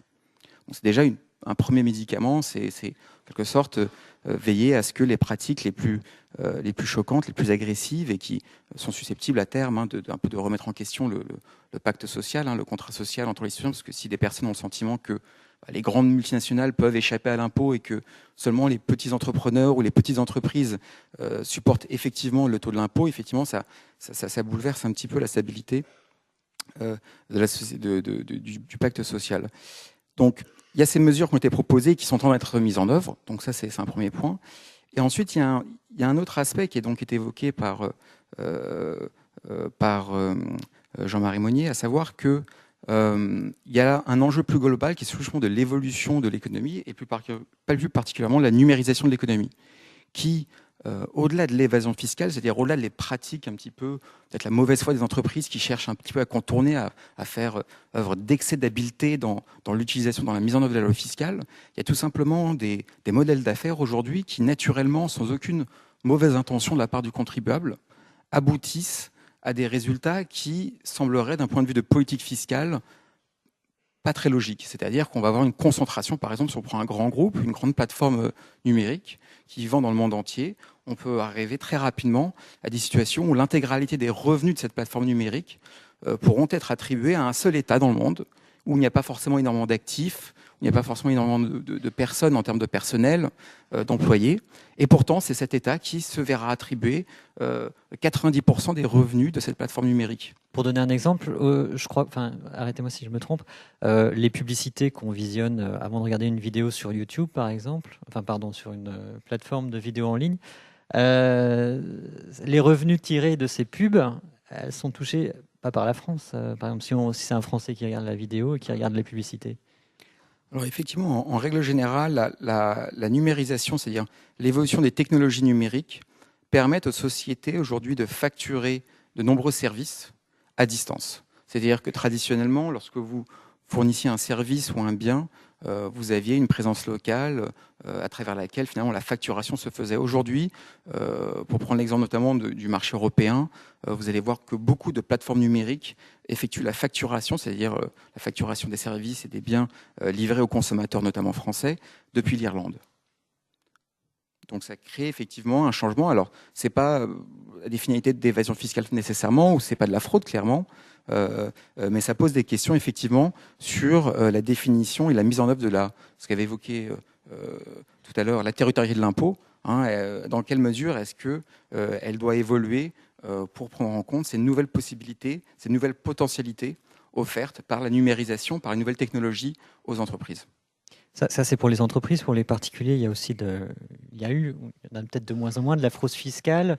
Tout ça, ça sape aussi la volonté de payer ses impôts quand on pense qu'éventuellement son voisin ne les paye pas parce qu'il dit habiter au Luxembourg ou ailleurs. Comment ça se passe, Vincent de Rozay? Comment on fait? Alors déjà pour dire que la fraude fiscale, c'est l'affaire tant des particuliers que des entreprises. Et c'est intéressant effectivement de distinguer deux choses. C'est le mécanisme, on n'a pas dit le terme, de concurrence fiscale dans lequel on est. C'est-à-dire que typiquement au sein de l'Union européenne, on n'a pas vraiment fait le choix de l'harmonisation, même s'il y a des règles communes. Et les États ont été incités à se faire concurrence. Aujourd'hui, on est à un stade où on se dit la concurrence, c'est pas la seule émulation qui permet de progresser, c'est plutôt une concurrence prédatrice. Pourquoi ? Parce que tous les États abaissent, par exemple, les impôts sur ce qu'on appelle les bases mobiles, ceux qui peuvent se déplacer, qu'ils soient entreprises ou particuliers, ne coopèrent pas. Et donc, ça modifie la structure du système fiscal. Et ça encourage le contournement de la fraude, le contournement illégal de l'impôt. Et donc, c'est évidemment un jeu, entre guillemets, pratiqué depuis la nuit des temps, mais qui aujourd'hui, du fait d'une certaine déréglementation, de la rapidité des échanges et des capitaux, de la mobilité, évidemment de l'absence de coopération, alors on parle des paradis fiscaux, mais il y a aussi des États qui ne coopèrent pas sans être des paradis fiscaux, autorisent le développement de la fraude fiscale. Et avec des problèmes, y compris très, très techniques, très concrets, notamment pour un droit comme le droit français, où quand des particuliers, en l'occurrence français, arrivent à faire gérer leur patrimoine par ce qu'on appelle un trust, autrement dit une société offshore, une société écran, qui est domicilié à Jersey, le fisc français n'arrive pas à avoir des informations sur qui détient réellement le patrimoine et ne peut pas calculer l'impôt, que ce soit l'ISF, l'impôt sur le revenu ou que sais-je. Pour les entreprises, c'est un peu pareil. On a des mécanismes pour le coup de fraude fiscale, parce qu'il y a ce qu'on appelle l'ingénierie financière et fiscale de très haut vol, ça vient d'être dit, et puis de temps en temps, cette ingénierie, elle cache un vrai schéma de fraude. Et donc, quand on a des structures interposées, notamment dans des paradis fiscaux, des sociétés écrans qui cachent eux-mêmes des sociétés écrans, etc., c'est extrêmement dur, tant pour le fisc que pour la justice, d'arriver tout simplement à avoir les informations qui permettent de calculer l'impôt dû. Donc il y a des affaires très célèbres. Alors là-dessus, vous rajoutez des intermédiaires et j'en passe. Et donc tout ça, ça représente la fraude fiscale, un manque à gagner. Alors c'est évidemment très dur d'évaluer les manques à gagner de la fraude fiscale, mais parce que si on connaissait vraiment la fraude, peut-être qu'on arrivera à mieux la combattre. Néanmoins, il y a plusieurs méthodes qui existent, l'extrapolation du résultat du contrôle fiscal. Il y a des travaux, je pense à ceux de Gabriel Zuckman sur les actifs non déclarés à l'étranger. Il y a des travaux qui ont été menés au niveau du Parlement européen. Il y a la comptabilité nationale qui permet de regarder des écarts de TVA. Bref, lorsqu'on agglomère un peu ça, là, je le fais vraiment très très court, on arrive à une estimation de 60 à 80 milliards d'euros de manque à gagner, ce qui est absolument colossal. C'est l'équivalent de l'impôt sur le revenu, c'est l'équivalent du déficit budgétaire de l'État. Alors après, il ne faut pas se mentir, même avec les meilleurs outils du monde, on n'arrivera jamais à une fraude zéro, bien sûr. L'intérêt des travaux, notamment de l'OCDE, de certaines mesures qui ont été prises ici, même si mon côté syndicaliste me ferait dire qu'il y a encore beaucoup de progrès à faire, mais c'est que on essaie de sortir de la simple sphère nationale et d'amener ça sur le terrain de la coopération internationale pour évidemment combattre la fraude qui existe, mais surtout empêcher son développement. Parce que derrière les phénomènes d'optimisation agressive ou de fraude fiscale, ce qui est en jeu, notamment, c'est simplement, évidemment, des notions de justice évidentes, de faire payer l'impôt qui est dû, tout simplement. C'est l'application du droit, et ce droit doit évoluer pour l'économie de l'immatériel et du numérique. Et maintenant, il y a des pistes intéressantes pour ça. Mais c'est surtout également de se donner des marges de manœuvre pour avoir une répartition de la charge fiscale qui soit bien sûr plus équitable. Mais donc ça, socialement, ça serait déjà un plus, mais ça aurait des incidences économiques. Je pense aux PME, par exemple. Il est de notoriété, même si la situation s'est un peu corrigée, que les PME ont un taux d'imposition supérieur au taux des grands groupes. Pour plusieurs raisons, il y a des régimes de grands groupes Ils ont une surface internationale qui leur permet de loger des activités à haute valeur ajoutée, réellement ou artificiellement d'ailleurs, hein, dans des pays où on les taxe moins. Et donc, il y a une concurrence déloyale qui s'opère au profit de ceux qui ont une activité localisée en France, non délocalisable par exemple. Et donc, combattre l'optimisation agressive, mais aussi la fraude fiscale, permet de dégager des marges de manœuvre financières pour l'État, mais pas simplement. Ces marges de manœuvre peuvent être mises au service d'un rééquilibrage de la fiscalité. Concrètement, ça veut dire quoi? Ça veut dire qu'on pourrait demain, si les travaux de l'OCDE produisent les résultats escomptés, on peut l'espérer, eh ben, ça pourrait peut-être dégager des marges de manœuvre pour un peu alléger, par exemple, la contribution fiscale de certains agents économiques, par exemple des PME, ce qui, donc, par conséquent, pourrait avoir des effets vertueux, par exemple, sur l'emploi. En tout cas, c'est ce genre de vision qu'il faut avoir au-delà d'un principe qui est juste, hein, qui est vraiment celui de la justice fiscale. Et donc, j'en termine là, dans ce grand chantier, il y a des propositions très ambitieuses, hein. Gabriel Zucman propose un cadastre financier mondial pour la traçabilité des titres financiers. Attac proposait une taxe sur les transactions financières. Il y a 10 ans, c'était utopique. Aujourd'hui, elle existe. Il y a Thomas Piketty qui propose un impôt sur les bénéfices mondiaux. Donc on voit à long terme. Mais déjà au niveau de l'Union européenne, puisqu'on est notamment au niveau de la zone euro, dans une zone économique relativement intégrée, il y a un projet qui existe d'harmoniser l'impôt sur les sociétés. Nous, on pense qu'il faudrait harmoniser la base de l'impôt sur les sociétés et faire en sorte que les taux ne descendent pas. Mais techniquement, ce chantier est relativement avancé. Mais ça veut dire qu'on pourrait déjà, au niveau de l'Union européenne, se doter de règles communes qui permettraient de limiter les effets de la concurrence fiscale. Ça, plus le PAMBEPS de l'OCDE, c'est quelque chose qui peut donner de l'air. Et donner de l'air, ça veut dire, encore une fois, ça pas simplement rétablir de l'équité fiscale, mais créer des conditions à une activité économique qui n'est pas toute immatérielle, pas toute numérique, et qui est aussi parfois localisée, je pense, encore une fois aux PME, et bien sûr ensuite à la masse des salariés que nous sommes. On ne peut pas, nous, se déplacer comme on le veut, aller ici ou là dans un paradis fiscal ou que sais-je. Je crois que ces deux groupes Oui, chose après, oui. on parlera de la dette, parce qu'on parle que impôt, on parle pas de la dette. Oui, mais alors on va faire le lien entre l'impôt et la dette. Il ne faut pas se mentir. Notre système fiscal, il n'est pas à l'échelle des défis. C'est-à-dire que, comme l'a dit Jean-Marie Monnier, on avait un système d'impôt foncier agraire. C'était la France agricole. On aime le terrain, on le mesure, on assit notre imposition dessus. La France s'est convertie, avec un peu de retard, mais pas si mal que ça, à la révolution industrielle, et on a adopté un système fiscal de nature fordien. Donc on a un système fiscal qui a adapté une économie primaire et secondaire. Mais aujourd'hui, avec l'émergence d'une économie de services mondialisée et numérisée, on n'est pas à l'échelle.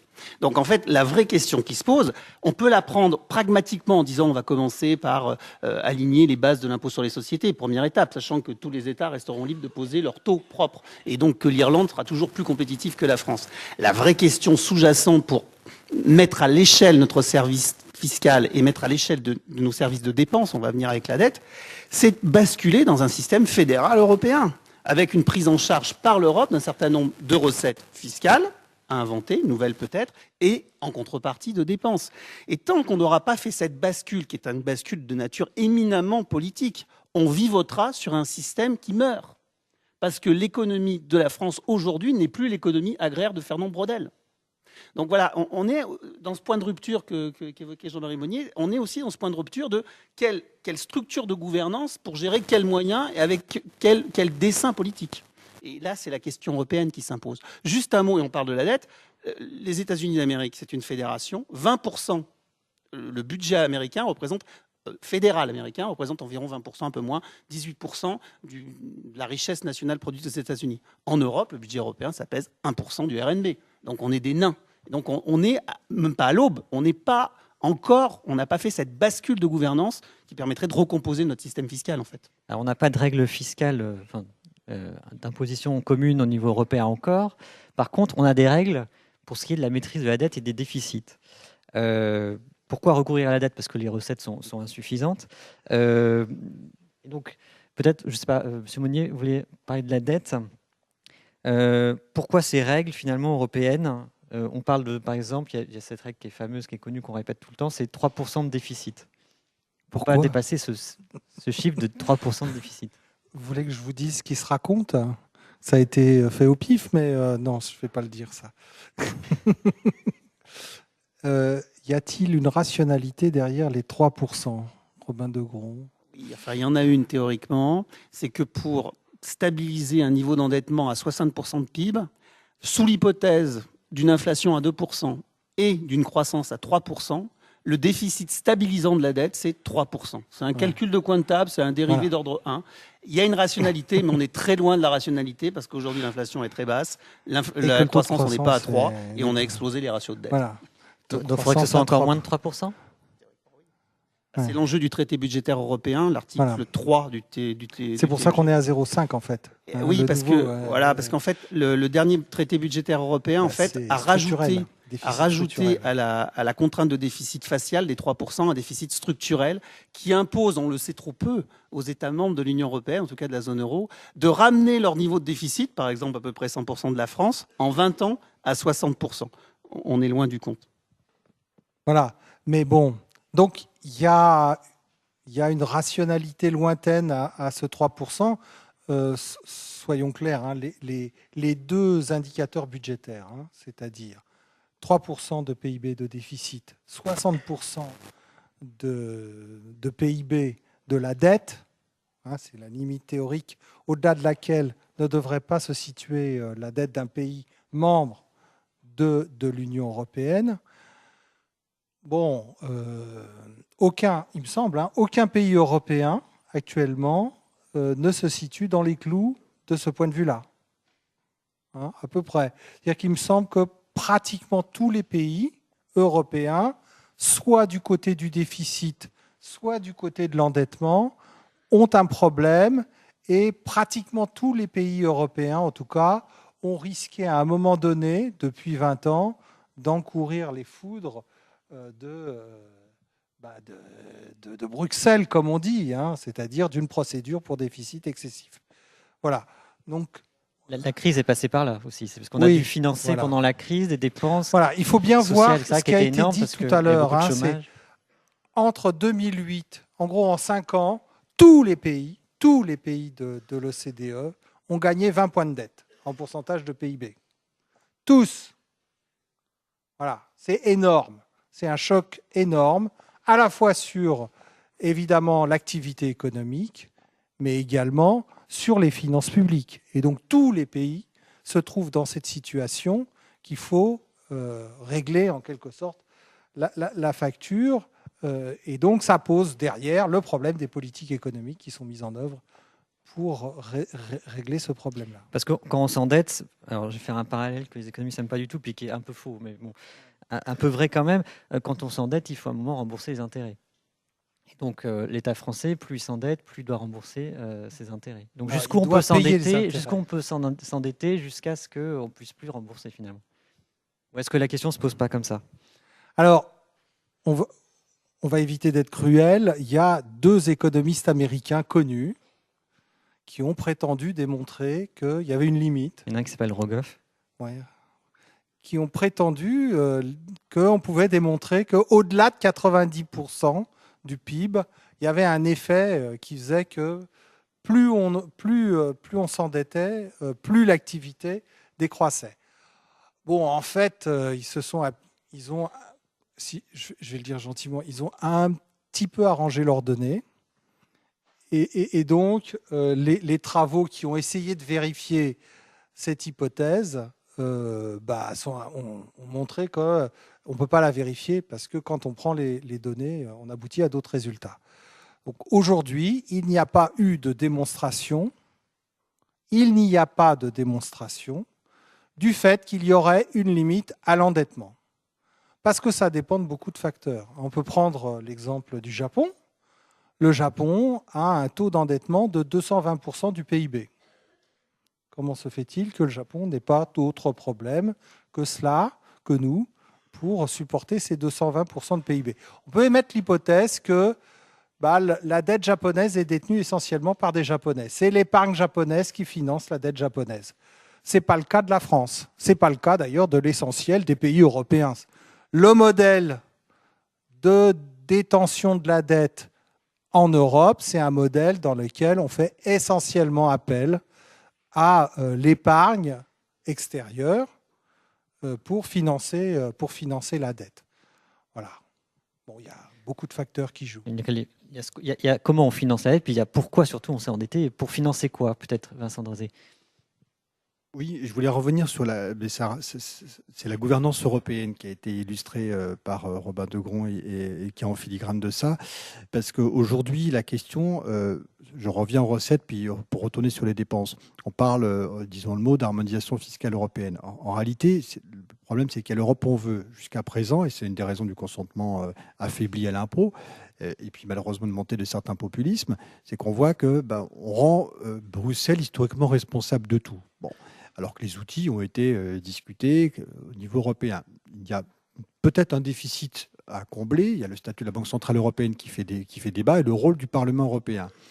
Et donc, pour basculer dans une Europe entre guillemets fédérale, la question est d'abord éminemment politique. Est-ce qu'il faut le faire en ce moment dans un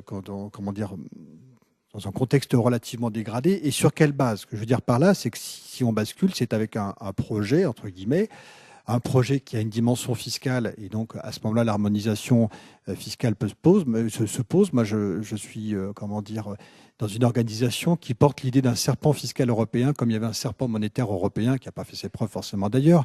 Mais l'idée est quoi? Est de dire, donnons-nous des règles communes en matière d'impôt sur les sociétés, de TVA, qui est très fraudé, d'impôts européens pour effectivement alimenter le budget européen. Et c'est un instrument de solidarité, je pense notamment à la question des fonds structurels ou aux questions qui se posent en termes de transition énergétique. Il y a, entre guillemets, des défis qui, par nature, sont supranationaux. Et évidemment, c'est ensuite comment l'Europe fonctionne. Et du point de vue institutionnel, on peut dire qu'il y a débat. Et la fiscalité et la notion de pouvoir étant intimement liées, il faudra admettre qu'aujourd'hui, dans le contexte de concurrence fiscale, on a perdu de la souveraineté, et savoir comment on en regagne et à quel niveau. Donc ça, c'est une question évidemment centrale. Et puis, il y a toute la gouvernance financière, dont effectivement la question de la dette. Les outils qui ont été mis en œuvre, qu'ils aient été ou pas respectés, on voit bien quand un grand pays déborde des clous, il a une possibilité, il arrive à négocier 2 ou 3 ans de plus. Ce n'est pas forcément le cas pour tous les pays, confère à ce qui se passe en Grèce. Mais il y a effectivement cette gouvernance-là. Et encore une fois, c'est une des raisons, et c'est peut-être mal expliqué, mal assumé peut-être également. Aujourd'hui, les politiques budgétaires sont fortement encadrées, et au-delà des politiques budgétaires, ce qu'on appelle les fameuses réformes structurelles, pas des règles européennes, derrière parfois lesquelles les gouvernements s'abritent. Je pense au semestre européen, par exemple, un certain nombre d'outils qui existent, que la population ne connaît pas, mais qui structurent les politiques budgétaires. À l'heure où on parle, le ministre qui est pas trop loin d'ici en face, discute, propose des grandes lignes en termes de macroéconomique pour le budget de l'année 2018. Il y a des allers-retours avec la Commission européenne qui valide, qui parfois fait des propositions de réforme. La fameuse loi travail, d'ailleurs, a été inspirée de ce point de vue-là. Et donc, ensuite, ça arrive, le gouvernement est chargé de mettre ça en œuvre. Donc, ça pose effectivement une question, et c'est peut-être pour ça que le débat il est si clivé autour de la question de l'Union européenne. On en sort ou on n'en sort pas, pour faire court, hein, vous voyez bien à quoi je fais référence. Et c'est parce que peut-être ces phénomènes-là n'ont pas été expliqués et qu'ils pèsent dans le consentement à l'impôt. Mais ça nous renvoie à ce qu'on disait tout à l'heure. Quand on dramatise une question, attention, on a une dette publique pas possible, on n'arrivera jamais à la rembourser, c'est la rigueur, il y a moins de services publics, il y a plus d'impôts, etc. C'est difficile de bâtir une ligne politique, j'allais dire, quelle qu'elle soit, y compris de faire rêver la population. Et j'en termine donc simplement en disant que sur cette question de la gouvernance fiscale aujourd'hui, on peut noter un progrès, donc il faut aussi voir le verre à moitié plein. Notamment l'OCDE, puis on en a un représentant aujourd'hui avec le plan BEPS sur l'érosion des bases imposables, pose des règles qui sont très intéressantes, donc on regardera comment elles évoluent, donc éventuellement elles peuvent être complétées. L'Union européenne, au niveau de la Commission européenne, il y a aujourd'hui... il n'y a plus de pile a priori. Là, c'est bon. La Commission européenne pond des travaux sur l'harmonisation de l'impôt sur les sociétés et de la TVA. C'est un peu de la TVA. On ne pourra pas promouvoir une Europe politique si on ne traite pas de la question de l'harmonisation fiscale et effectivement des contributions fiscales européennes. Sur la dette, M. Degron? Sur la dette, on a des engagements juridiques. La parole de la France a été engagée à un moment donné. On a envoyé à un moment donné des signaux au marché pour le dire que la dette européenne, notamment la dette française, elle était solvable. C'est pour ça aussi qu'on bénéficie de taux d'intérêt relativement bas. Ce qui fait d'ailleurs qu'on anesthésie le coût de l'endettement aujourd'hui, puisqu'on a des taux d'intérêt tellement bas que finalement, on ne paye pas beaucoup en intérêt de la dette, même si la dette continue d'augmenter. moi, je pense qu'il faut quand même corriger la trajectoire d'endettement. À un moment donné, on ne peut pas vivre durablement au-dessus de ses moyens. Il faut ajuster ses moyens à ses besoins. Et j'y reviens. Je pense qu'un enjeu clé des années à venir, et pas simplement les 5 à venir, c'est d'ajuster par la dépense. De façon intelligente. On peut raisonner, toutes choses égales par ailleurs, dans notre cadre national pour augmenter l'efficacité, notamment des services publics, en ayant recours au numérique. On peut aussi changer d'échelle pour considérer les problèmes. Je reviens à la question européenne. Une des propositions qui est sur les tables, c'est de monter en gamme le budget de la défense européenne, qui se trouve être pour l'essentiel porté par la France, en l'occurrence maintenant, en plus que les Britanniques vont quitter l'Union européenne. Donc il y a un vrai enjeu de mutualisation de la charge de la défense de l'Union européenne. Ça peut être une solution pour que la France ne fasse plus du déficit tout seul, en payant son armée tout seul. Le budget en crédit de paiement de la défense nationale, c'est environ 40 milliards d'euros. Donc c'est une solution de gérer différemment la dépense. Une autre solution, en infra cette fois-ci, c'est de supprimer les doublons de collectivités locales avec les services déconcentrés de l'État. Pas tous, mais une partie, notamment dans le champ de l'action économique. On sent qu'aujourd'hui, entre les régions de France et ce qui reste des services du développement économique de l'État en région, il y a des doublons. Donc on peut, à échelle constante, améliorer notre performance, en particulier par le numérique. Et puis après, pour résoudre les problèmes, vu les échelles et vu les niveaux d'endettement qu'on a atteints, il faut repenser autrement notre gouvernance. Avec la piste européenne, notamment de l'Europe de la défense. Ça, je trouve que c'est assez concret à court terme, et ça parle à des citoyens européens, le fait de protéger l'Union européenne, ses valeurs, chez nous et en dehors de chez nous, là où il faut combattre, et puis en dedans de nous, rationaliser notre organisation administrative. Ou alors, avant d'arriver à une mutualisation de la défense européenne, sortir les dépenses de défense du déficit, ce qui permettrait de réduire le déficit français. Peut-être des questions, Lucas ?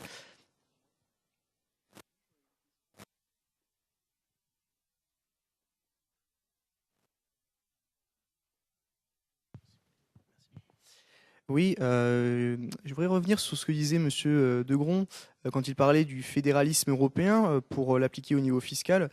Mais pourquoi on n'utilise pas le principe de simplement pourquoi on ne fait pas prévaloir le principe de subsidiarité qui, si je me trompe, il est présent dans les traités européens, en disant simplement aujourd'hui le niveau national n'est plus capable, en tout cas n'est plus efficient pour pouvoir mettre en place la fiscalité. Alors pourquoi ne transfère-t-on pas au niveau finalement européen en utilisant ce principe de subsidiarité qui est tout simplement on estime que c'est l'Union européenne qui assume tous les grands postes, toutes les grandes fonctions, tant que c'est plus efficace en fait au niveau européen. Si c'est pas plus efficace au niveau européen, on l'applique c'est la responsabilité en fait du niveau local, c'est-à-dire des États membres.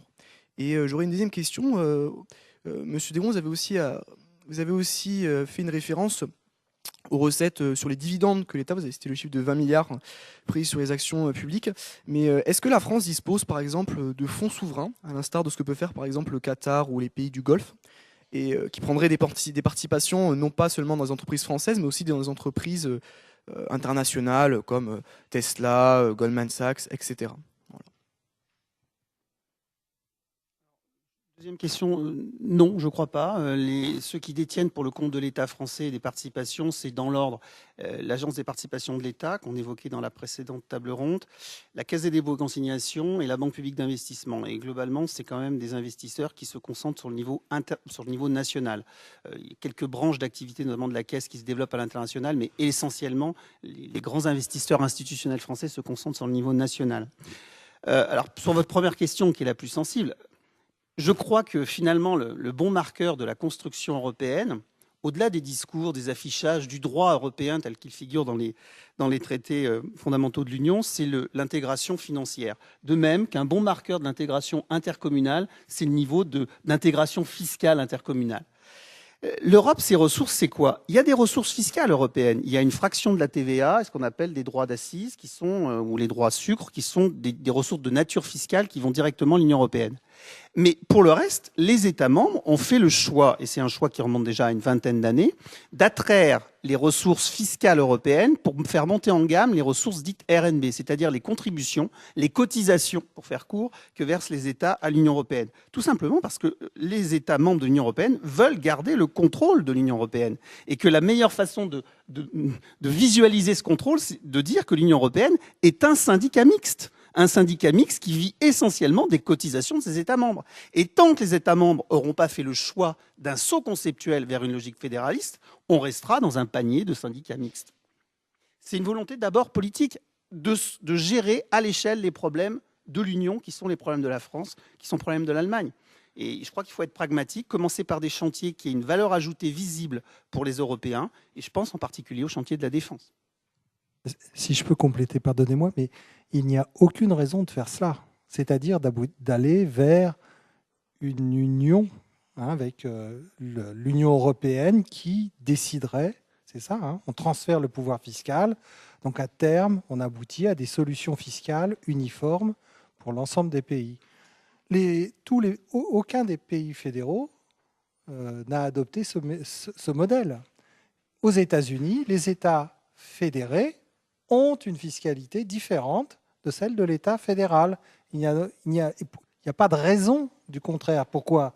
Parce que les niveaux de développement, les spécialisations industrielles, les spécialisations économiques des différents pays de l'Union européenne sont différentes. Et que la fiscalité a quelque chose à voir quand même avec les structures économiques qui forment la base sur laquelle repose l'impôt. Et donc, dès lors qu'on a cette donnée, qui est une donnée de base, on aboutit nécessairement à un système dans lequel, si c'est un système fédéral, dans lequel l'État fédéral a ses ressources et les États fédérés ont leurs propres ressources. Ce qui veut dire deux légitimités fiscales, avec un seul, peut-être éventuellement un seul circuit de collectage de l'impôt. On peut avoir ce genre de choses qui existent, mais c'est tout à fait différent. Attention, parce que l'émergence d'une éventuelle fiscalité surnuméraire européenne, par exemple assise sur les transports à longue distance ou sur les transactions financières, aujourd'hui, pour prendre en charge des fonctions communautarisées, vraiment, il est bloqué par le taux de prélèvement obligatoire d'une certaine façon. Parce que même si on ne parle pas des mêmes récipiendaires, l'Europe, les collectivités, les États, c'est le même contribuable.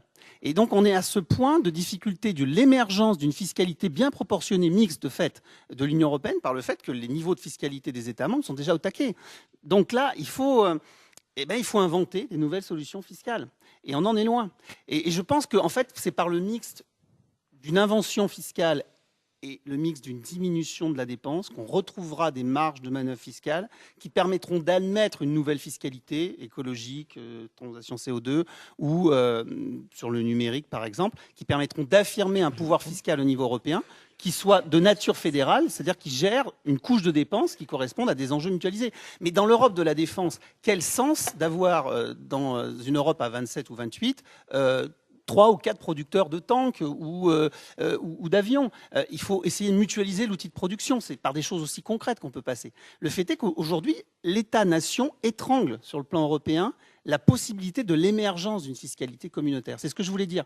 Et c'est les grands problèmes du prochain agenda financier où les propositions du groupe Monti sur les nouvelles ressources de l'Union vont concrètement être lettre morte parce que les États ne pourront pas admettre un prélèvement obligatoire supplémentaire. Bon, les avis sont tranchés sur la question. Je vois au moins 2 questions dans la salle.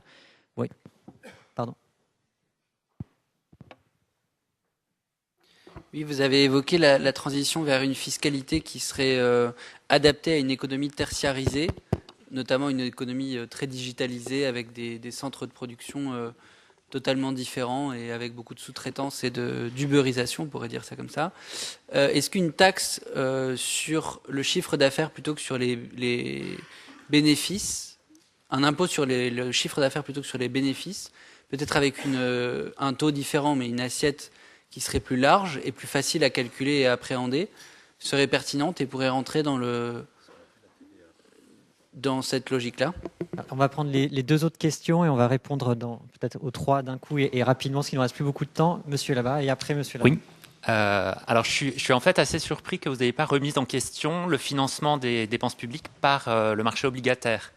Pourquoi je dis ça? Parce que la Grèce, l'immense majorité de la dette grecque, ce n'est pas une question de dépenses excessives, c'est qu'en fait, avant 2000 et après 2008, ils avaient des taux d'intérêt sur la dette qui étaient extrêmement élevés. Et si on calcule en France, imaginons qu'on est emprunté à 0%, eh ben en fait, on serait probablement autour de 25-30% par rapport au PIB et non pas à 100% comme aujourd'hui. Donc c'est un enjeu colossal. Alors, par rapport à ça, ma question c'est, à une époque où maintenant la monnaie est dématérialisée, n'est-il pas archaïque que l'État soit obligé de prélever de la monnaie en circulation, notamment sous forme d'impôts, ou d'en emprunter à des épargnants sur le marché obligataire, alors qu'en fait, il pourrait très bien en créer ex nihilo, comme le font les banques, pour financer la construction de nouveaux hôpitaux, d'écoles, etc. Parce que tout ce dont vous avez parlé, c'est très classique, mais est-ce qu'il n'y aurait pas d'autres solutions beaucoup plus innovantes et qui sont possibles aujourd'hui du fait de la dématérialisation de la monnaie? Troisième question. Oui, bonsoir. Je vais essayer d'être très rapide. Alors, j'avais une première chose, c'était par rapport au budget. Est-ce que c'est normal que l'endettement devienne une ressource à part entière du budget de l'État, sachant que le budget de l'État finance des dépenses de fonctionnement? La deuxième chose, je voulais savoir, est-ce que l'endettement ne pose pas un problème de souveraineté de la France? La troisième chose, je voulais avoir votre point de vue au niveau sur ce que c'est que la règle d'or, comme en Allemagne, de ne pas voter des déficits, des budgets en déficit. Et la troisième chose, ce serait plus pour Monsieur Drexler, ce serait est-ce que finalement la fraude fiscale n'est pas une conséquence de la pression fiscale? Voilà. Bon, je ne sais pas si on aura le temps de répondre à toutes les questions gigognes là. Qui veut commencer à répondre et sur quelle question? Vite fait sur la dette, après je passe à mon collègue de l'OCDE sur la fiscalité. Sur la dette, il faut quand même considérer qu'en France, on a deux régimes en fait. Le régime d'État central qui permet l'endettement pour en fait équilibrer le budget de fonctionnement. Et puis le régime des collectivités locales qui sont assujetties à la règle d'or, c'est-à-dire qu'ils ne doivent présenter un budget en équilibre a priori. L'endettement étant réservé essentiellement, obligatoirement au financement de l'investissement. Donc en fait, en France, on a deux régimes en fait, plus ou moins laxistes dans la gestion de l'endettement. Et je trouve que le régime des collectivités locales est assez vertueux en réalité. Mais on oublie trop souvent de dire que s'il est vertueux, c'est que les collectivités en fait sont également beaucoup financées par des transferts de l'État. Donc c'est l'État qui en dernier ressort est finalement le prêteur et celui qui engage sa responsabilité. Mais le fait est que d'inscrire une règle d'or sur les règles d'investissement, ça serait sans doute un progrès. Et de même, d'inscrire une règle d'or sur le fait qu'au moins sur 3 ans, l'État global, la Maison France, les APU France s'engagent à une trajectoire de résorption du déficit ou de l'endettement, pourrait ou aurait dû être inscrit dans nos lois de référence. On a fait le choix en France, contrairement à l'Allemagne, de ne pas constitutionnaliser le principe d'équilibre budgétaire importante, mais au contraire de laisser des lois de programmation de finances publiques qui donnent en fait une indication de la trajectoire, mais qui n'est qu'une indication. Qui peut en plus être modifiée. Et qui sont en général modifiées parce que les prévisions économiques sont jamais au rendez-vous. Donc voilà, sur la gestion de la dette, on pourrait s'inspirer de ce qui se fait dans les colloques et s'inspirer de ce qui se fait en Allemagne. On a 2 minutes. Merci. Très rapidement, sur la question relative à l'éventualité de regarder le chiffre d'affaires plutôt que les profits ou les bénéfices des entreprises pour les imposer. Alors, effectivement, dans les débats qui ont cours et qui portent à savoir si l'impôt sur les sociétés, notamment aujourd'hui, est encore adapté, il y a le problème que l'impôt sur les sociétés aujourd'hui est organisé autour des facteurs de production. C'est-à-dire qu'on regarde la création de valeur et donc on va chercher à identifier l'origine des profits, où se trouvent les facteurs de production, pour déterminer à quel État revient finalement le droit d'imposer les bénéfices des sociétés. Dans les débats qui ont en cours, et notamment dans un projet de loi, dans un rapport qui a été récemment publié aux États-Unis, et qui suscite aujourd'hui beaucoup de débats, il est proposé peut-être de réfléchir de changer de paradigme à ce niveau-là, c'est-à-dire de ne plus aller regarder finalement les facteurs de production où se trouve l'origine de la création de valeur de l'entreprise pour l'imposer, mais plutôt d'aller regarder la destination, c'est-à-dire le chiffre d'affaires, c'est-à-dire le lieu où se trouvent les ventes. Pour quelles raisons? Parce que les ventes, à la différence des facteurs de production, sont beaucoup plus immobiles aujourd'hui. L'évolution, on a parlé de la numérisation de l'économie. La numérisation de l'économie, ça veut dire qu'aujourd'hui, il y a une mobilité des facteurs de production qui est exacerbée. On peut, que ce soit via le cloud, c'est-à-dire l'activité dans les nuages ou toute forme d'utilisation des technologies numériques, on peut très facilement restructurer, réorganiser un modèle d'affaires et faire en sorte que finalement les facteurs de production soient situés dans des paradis fiscaux, pour utiliser une terminologie familière, et regarder finalement non pas les facteurs de production mais la vente pourrait être éventuellement un moyen pour rendre ces systèmes fiscaux plus robustes plus neutre au regard des choix d'investissement des entreprises. Merci beaucoup. On va arrêter là. Je suis désolé, nous n'avons plus le temps de répondre à toutes les questions. Merci beaucoup d'avoir assisté à cette table ronde. Merci à ces intervenants. Je vous souhaite une bonne soirée et une bonne réflexion autour de la territorialisation de l'impôt et du financement de l'État.